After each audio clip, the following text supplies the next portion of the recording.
오늘은 좋은 소식이란 제목으로 말씀의 은혜 나누겠습니다. 오늘 새벽에도 봤지만 이제 누가복음이 시작됐죠. 누가복음을 통해서 여러분 복음을 확인하시고 늘 듣는 복음 또 듣네가 아니라 그 복음으로 내가 알고 있던 바를 더 확실하게 하는 시간들이 되시기를 축복합니다.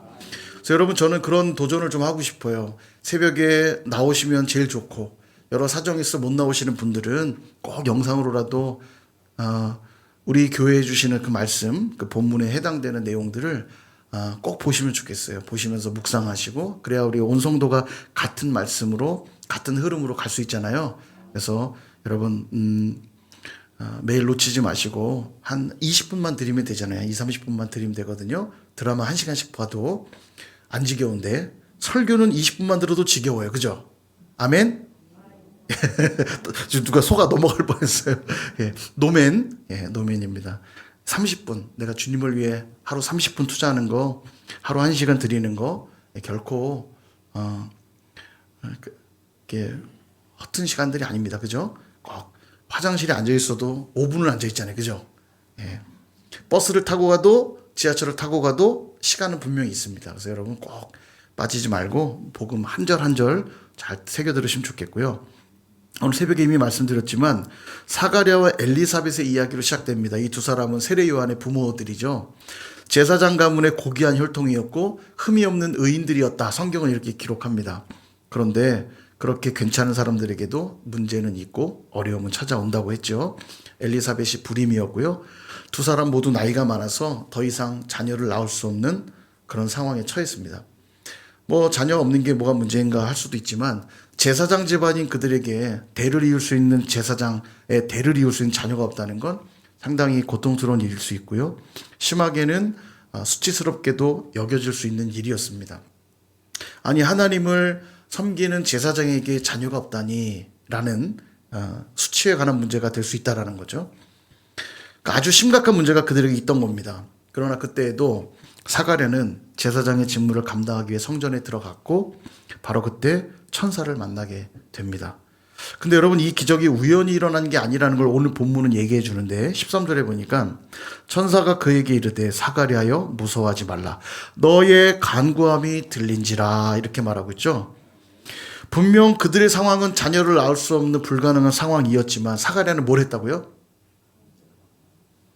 간구했대요. 그죠? 천사가 지금 뭐 때문에 왔다고요? 너의 간구함이 들렸기 때문에 왔다고요. 예, 어떤 상황인지 이해가 되시죠? 불가능한 상황이었음에도 기도했던 사가랴, 그리고 하나님은 천사를 보내서 응답해 주고 계신 거예요. 바라기는 우리 인생에 많은 사연들이 있는 저와 여러분들에게도 오늘 은혜를 갈망해 이 기도하는 자리에 나오신 우리에게 주님을 뵙게 되고 기도 응답받는 기적이 일어나게 될 줄로 믿습니다. 근데 그렇게 기도했던 사가랴에게 좋은 소식이 임했는데 그의 반응은 생각보다 좀 달랐어요. 사뭇 달랐습니다. 18절에 보니까 이런 의심의 질문을 던져요. 사가랴가 천사에게 이르되 내가 이것을 어떻게 알리오? 나는 늙고 아내도 나이가 많습니다. 어떻게 그런 일이 있겠습니까? 이런 얘기예요. 이게 왜 의심의 질문이냐면 20절에 보니까 보라 이 일이 되는 날까지 네가 말 못하는 자가 되어 능히 말을 못하리니 이는 말을 하지 못하게 되는 이유는 내 말을 믿지 아니했기 때문이다. 이렇게 말합니다. 믿지 못했기 때문에 그에게 이런 청천벽력 같은 이야기를 듣게 되죠. 참 아이러니합니다. 하나님께 간절히 기도했고 놀라운 응답이 이루어지고 있는데 그는 어떻게 반응하고 있냐? 설마 정말 그런 일이 일어나겠어? 이렇게 반응하고 있는 거예요. 아니 간절히 기도했으면 응답이 임할 때 막 기뻐해야 될 것 같은데 할렐루야 감사합니다 해야 될 것 같은데 에이 어떻게 그런 일이 있겠습니까? 이렇게 말하고 있다는 거죠. 미국의 한 교회가 여러분 이 얘기 들어보셨을 수 있어요. 술집과 재판이 있었던 얘기인데요. 교회와 술집이 나란히 있는데 주말만 되면 술집이 난리 부르스를 피는 겁니다. 너무너무 시끄러웠는데 날이 가면 갈수록 술집이 너무 잘 돼가지고 예배를 드리기 힘든 지경까지 돼버린 거예요. 교인들이 뜨겁게 기도하기 시작합니다. 하나님 저 술집 망하게 해주십시오. 그리고 얼마 지나지 않아 그 술집이 적자 운영이 되면서 빚을 많이 지게 되면서 결국 문을 닫게 됩니다. 억울했던 이 술집 주인이 법정에 가서 교회와 목사를 고발한 거예요. 저 교회와 목사의 기도로 망했으니 손해배상을 해달라는 소송이었습니다. 그러자 교회에서 변론을 하는 거죠. 그럴 리가 없소. 기도한다고 술집이 망한다면 왜 그 술집만 망한단 말이오? 그럴 리가 없소. 양측 얘기를 다 들은 판사가 결론을 딱 내립니다. 술집 주인은 이 다음에 하늘나라 가서 하나님께 손해배상을 청구하시기 바랍니다. 라면서 뼈있는 한마디를 남기기를, 저 목사와 저 교인들의 믿음으로 술집이 망한 것 같지는 않음. 술집 주인이 목사보다 믿음이 더 좋은 것 같음. 여러분, 우리도 혹시 기도하고 있는데 믿음 없는 기도를 하고 있지는 않습니까? 매일 기도한다고는 하는데 천사를 보내서 응답해 주시는데, 에이, 설마요, 나같이 형편없는 자의 기도를 하나님이 들어주실 리가 있겠어요? 에이, 선일교회는 엉망인데 선일교회 간 기도를 들어주실 리가 있어요? 이런 믿음 없는 기도를 하고 있지는 않습니까? 결국 사가랴는 응답이 이루어질 때까지 말 못하는 자가 됩니다. 너무 충격적이죠. 여러분, 하루 24시간만 말 안 하고 앉아있어도 아마 좀이 쑤실걸요. 그죠? 아니, 이 상황이 참 당황스러운데 도대체 이 상황은 기도 응답이 된 상황입니까? 벌을 받은 상황입니까? 어떤 상황이라 생각하세요? 지금 기도 응답된 상황이에요? 벌 받은 상황이에요? 자, 18절 한번 볼까요? 다시 18절 보면 사가랴가 천사에게 이르되 내가 이것을 어떻게 알리요? 이렇게 말했죠. 이게 이제 의심하는 말이기도 하지만 잘 보면 징표를 구하고 있는 말이기도 합니다. 어떻게 알 수 있겠습니까? 믿지 못했기 때문에 징표를 구하는 거죠. 이해되시죠? 징표를 구하는 말이기도 해요. 의심했기 때문에. 그랬더니 뭐라고 답을 주셨냐면 때가 이르면 내 말이 이루어질 것이다. 기도응답이 이루어진 게 맞아요. 그러니까 기도응답이 이루어진 거 맞는데 다만 그때까지 침묵이라는 징표를 주신 겁니다. 침묵이라는 징표를 주신 거예요. 그러니까 세례 요한을 잉태할 때부터 낳을 때까지 말을 못했다면 최소 얼마큼 말을 못한 겁니까? 최소 아이가 뱃속에 얼마큼 있는지 좀 헷갈리세요? 한 10개월 정도 말을 못한 거예요. 10개월 정도 말 안 해본 적 있다. 한번 손 들어 보실래요? 저는 가끔 한 10개월 정도씩 말을 안 합니다. 그런 건 없죠. 10시간도 말 못할걸요. 10개월 동안 침묵이라는 징표를 주신 거예요. 그러니까 그 10개월은 어떤 시간이냐면 믿음이 없었던 사가랴로 하여금 더 그의 믿음을 굳건히 하는 시간이고 하나님이 주신 기도 응답이 더 분명해지는 과정이었다는 겁니다. 여러분, 이게 굉장히 중요합니다. 기도 응답을 받을 준비가 안 되어 있다면 하나님이 더 기도하게 하신단 말이죠. 더 준비시키시는 거예요. 그래서 여러분, 급할 때만 기도하면 안 되고 언제 기도해야 된다고 그랬어요? 성경은 언제 기도하라고 가르칩니까? 우리에게 쉬지 말고 기도하라. 급할 때만, 배 아플 때만 화장실 가듯이 그렇게 그냥 한 번씩 기도하는 게 아니고 1년에 한 번 송구영신 예배 때만 와서 말씀 카드 뽑고 교회 빠이빠이 하는 게 아니고 늘 기도해야 돼요. 늘. 왜 사가랴에게 하나님은 이런 시간을 두셨을까? 왜 10개월이라는 침묵의 시간을 두셨을까? 여러분, 우리가 잘 보면요, 하나님보다 더 많은 이야기를 할 때가 많습니다. 그분의 음성을 들어야 되는 순간에도 내 얘기를 하느라 바빠요. 우리가 사람하고 대화할 때도 그런 분들 꼭 있어요. 상대방 얘기를 경청하는 게 아니라 상대방이 한마디 하면 내가 세 마디 하는 분들이 있어요. 막 계속 내 얘기를 해요. 계속. 예. 요거 하나 나오면 그 꼬리를 물고 세 마디, 네 마디. 그러니까 상대방 얘기를 들을 수 없기 때문에 대화가 안 되죠. 소통이 안 되잖아요. 하나님과도 그런 분들이 있다는 말이죠. 내 얘기를 하느라 바빠요. 그러다 보니까 하나님의 세미한 음성을 놓칠 때가 있다는 겁니다. 여러분, 우리가 얼마나 바쁘게 사냐면 봄이 되면 개나리도 피고 진달래도 피고 철쭉도 피고 예쁘게 꽃이 피는데 꽃이 피는 줄도 모른 채 여름을 맞이해버리고요. 가을이 되면 청고마비의 계절이라고 하늘은 높고 또 아름답게 떨어지는 낙엽들을 느끼기도 전에 겨울이 와버려요. 2025년 1월 달력을 뜯은 지 얼마 안 된 것 같은데 보세요. 이제 어머 12월이네 이러고 계실걸요. 12월 달력을 저 같은 경우는 어떨 때는 며칠 지났는데도 지난달 달력을 달아놓을 때도 있어요. 얼마나 정신없이 사는지 달력도 안 떼고 그냥. 저만 그렇죠. 저만. 그죠? 여러분은 그냥 잘 사시는데 그죠? 그래서 하나님 우리를 종종 침묵의 상황으로 몰아가실 때가 있어요. 다윗을 보십시오. 그의 시편의 대부분은 좋은 여건 속에서 감사한 가운데 쓴 시편이 아니고 대부분 광야와 동굴을 유리할 때 쓴 시편들입니다. 아무도 없는 그 외로움의 시간, 그 절망의 시간, 바로 그 시간, 그때 하나님께 그가 깊이 나아갔고 그래서 다윗이 다윗 되었던 거예요. 엘리야는 어떻습니까? 갈멜산에서 우상 숭배자들과 엄청난 대결을 하여서 승리하잖아요. 불을 내리는 하나님 능력 체험했고 3년 반 동안 가물었던 땅에 비를 내려주시는 은혜도 체험했어요. 대단한 선지자입니다. 근데 잠시 후에 그를 잡아 죽이겠다는 이세벨의 위협에 로뎀나무 아래로 가서 하나님 저를 죽여주십시오. 얘기해요. 하나님 그를 찾아오셔서 다독이시면서 떡과 물을 먹이고 호렙산으로 데려갑니다.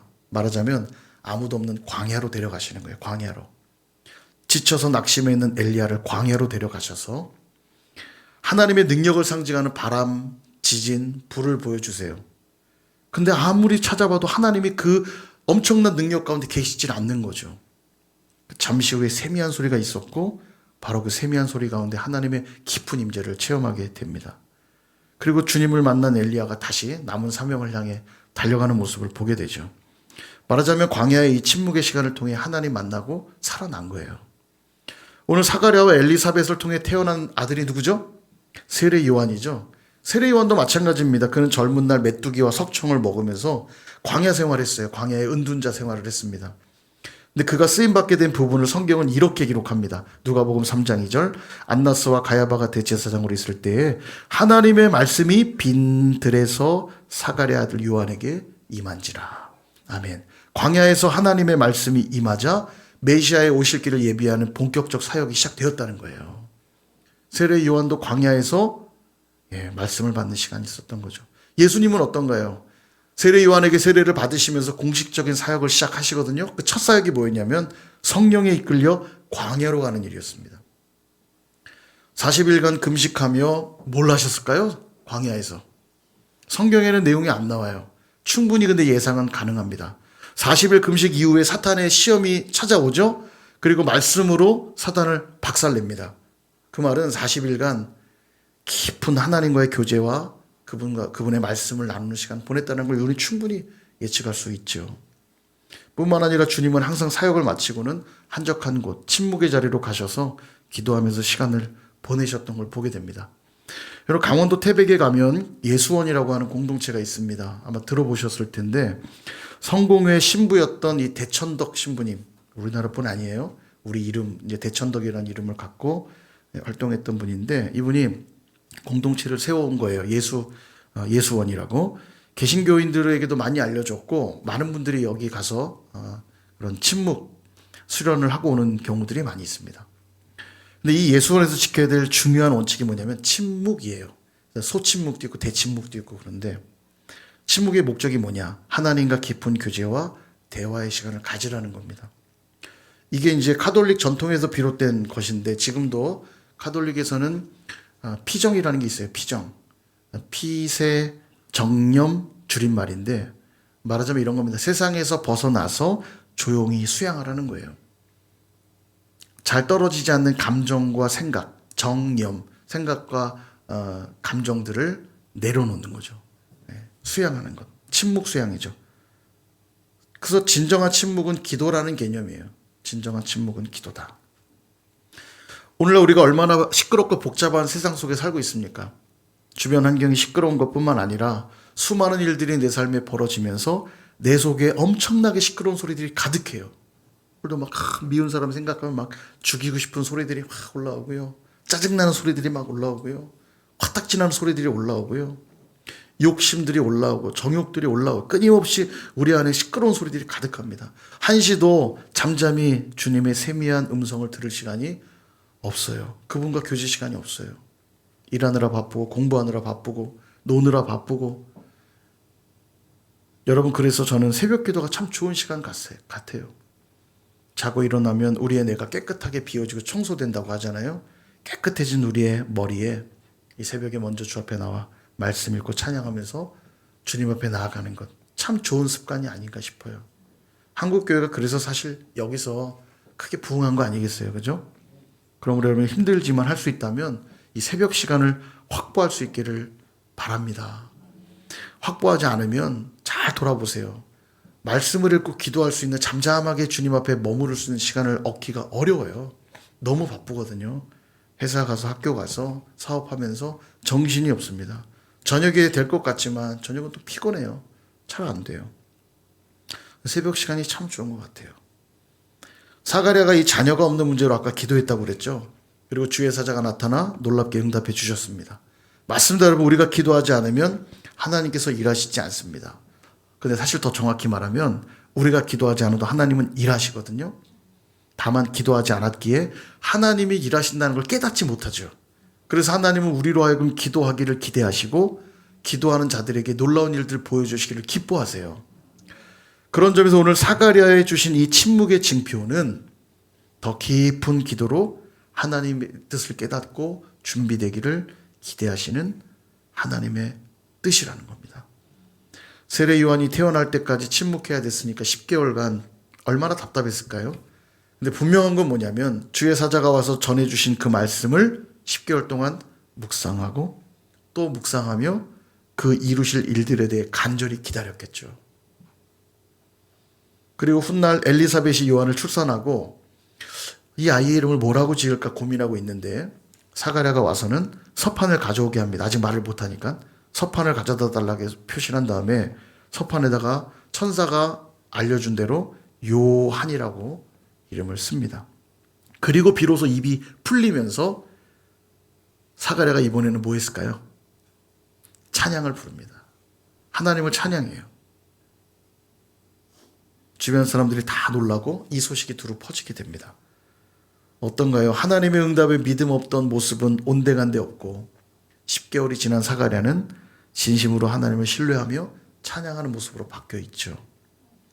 사랑하는 여러분, 혹시 광야와 같은 침묵의 시간을 보내시는 분들이 여기 계십니까? 그렇다면 기억하십시오. 때가 이르면 내 말이 이루어지리라 하셨던 그 말씀처럼 주님의 말씀을 붙들고 때가 이루어질 때까지 뭐 해야 할까요? 깊은 기도로 주님께 나아가야 된다는 거예요. 침묵의 기도. 주님이 응답하실 그때까지 깊이 기도하면서 나가셔야 돼요. 응답이 안 되니까 나 기도 안 해. 나 예배 안 해. 이게 아니고 지금이 바로 침묵의 기도 시간이구나. 더 깊은 기도로 주님께 나가셔야 돼요.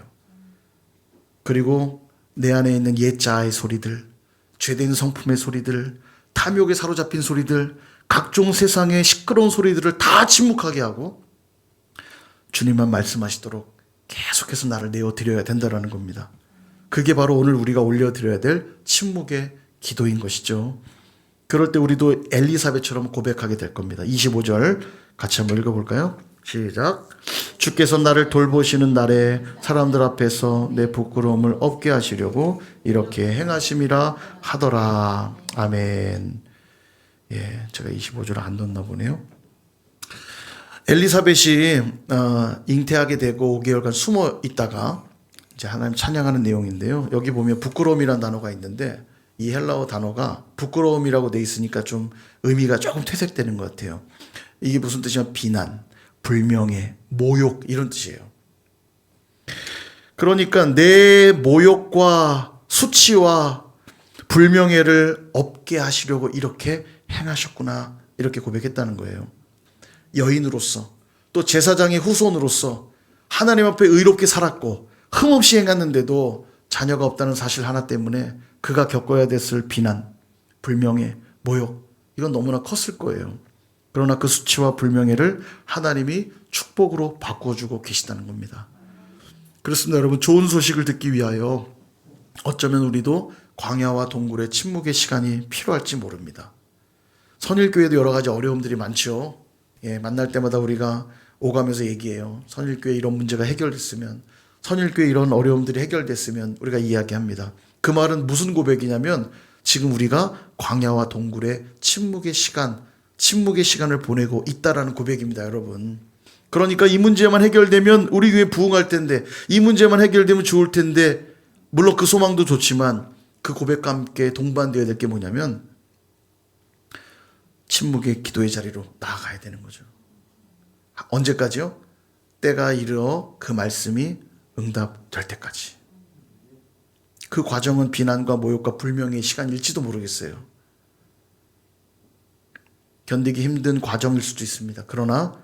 그러면 그럴수록 더 깊은 기도로, 더 하나님과의 깊은 교제의 자리로 나아갈 때 하나님은 우리의 비난과 수치를 다 거두시고 놀라운 축복을 배가시켜 주실 줄로 믿습니다. 그렇게 좋은 소식을 듣게 되고 누리게 되는 저와 여러분 다 되시기를 주님의 이름으로 축원합니다.